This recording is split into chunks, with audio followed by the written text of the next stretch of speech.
What's up everyone, it's Phil from PGHD and I'm here with a very special video today. Today I'm going to be doing a setup tour of everything that's going on behind me. It's a video that I've been leading up to for quite a bit of time now and I've been really looking forward to release it. So I'm really happy to finally introduce the setup tour of 2017.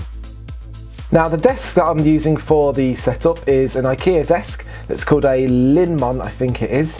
I've got it in the colour black. It does come in various other colours and it's supported on two IKEA cabinets, which I'm not too sure what the name of is, but I will link those down below.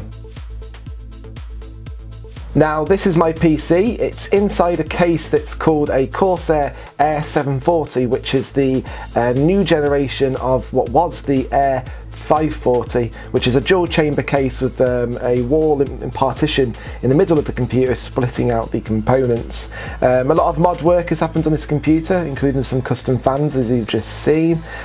Inside the computer I've got a fully custom water loop which I've done myself. Now I have a quick snapshot over the components. Inside the computer it's got two GTX 1080s. These are EVGA for the Win editions, which have two EKWB water blocks on them. Processor wise, I have got a Intel 6700K processor, which is overclocked to 4.3 GHz, and 64 gig of DDR3 Corsair Vengeance RAM. Now, one of my favourite parts of this whole entire build is the monitor that I'm using. It is an Asus 34-inch ROG Swift PG348Q ultra-wide monitor. It's specifically designed to be a gaming monitor and nothing else but a gaming monitor with G-Sync and 100Hz refresh rate, and the quality of this screen is absolutely incredible and I recommend anyone buying one. I've got it mounted just simply on the wall like this, just so that the screen looks like it's floating, so it gets rid of all the cables.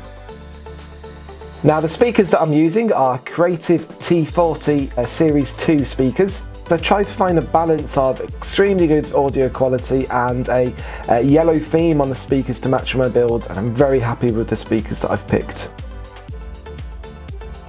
The mouse that I'm using is a Logitech G900 Chaos Spectrum wireless mouse. It is just a mouse that I just mainly picked for aesthetic reasons. I don't particularly use the mouse for gaming, so I just wanted a really quick, really responsive wireless mouse with RGB colours on it as well.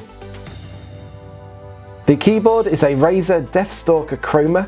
I've picked this keyboard because I wanted something that's quite stealthy, and also with RGB LED backlights. I've also drilled a hole through the desk just to fix the cable management, because cables are my worst enemy, and it looks really, really nice. For audio, I am using the Void Wireless Dolby 7.1 RGB gaming headset. I don't use this a great deal. This is predominantly for either chatting with friends online or if I'm playing late at night and I need to keep the music down because I do live in an apartment. Exceptionally good audio quality, extremely long battery life. Definitely recommend this. Now for gameplay, I typically use this Xbox One Bluetooth controller. I very rarely use keyboard and mouse whilst playing games, apart from the occasional FPS. I've also got a charging stand for it here, just so that the controller is on my desk, continuously fully charged. Under the desk I have mounted a USB 3.0 hub.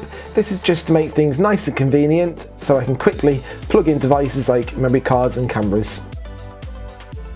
The chair that I'm using is made by a company called Life Carver. Now, even though it is a yellow chair, for some reason my camera makes it look orange. I felt like I was making a bit of a gamble with this chair because it is more on the budget end of the scale, but thankfully the gamble paid off because it is extremely comfortable. One thing I like about the chair is that you can tilt the back all the way back, and you've also got this nice handy footstool as well, just for extended gameplay time. So very, very happy with this gaming chair.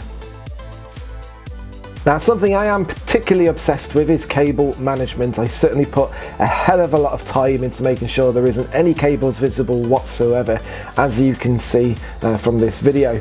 Also, what I have done is underneath the desk I have routed some tubing just to hide the cables that go from the speakers, from the keyboard and so on and so forth, and I think I've done a really good job of it. At night time, this setup looks truly phenomenal. 2 separate light strips, one behind the desk and one behind the monitor, cycling separately through different colours, give an incredible atmosphere whilst you're sat in this room. Whilst you're on the games, it does not interfere, does not distract you from the game whatsoever. It's just extremely nice, but I can set it to be a static colour as well. I usually have it as yellow to match with the build. And that's about it. Thanks very much for watching. In the description, I'm going to be putting links to all the products that I've talked about today and where to find them. Also in the description, there'll be a link to the giveaway video that I've got running at the moment, so have a quick gander at that. If you've enjoyed watching it, please like the video, please subscribe, and if you do, I will catch you in the next video. See you later.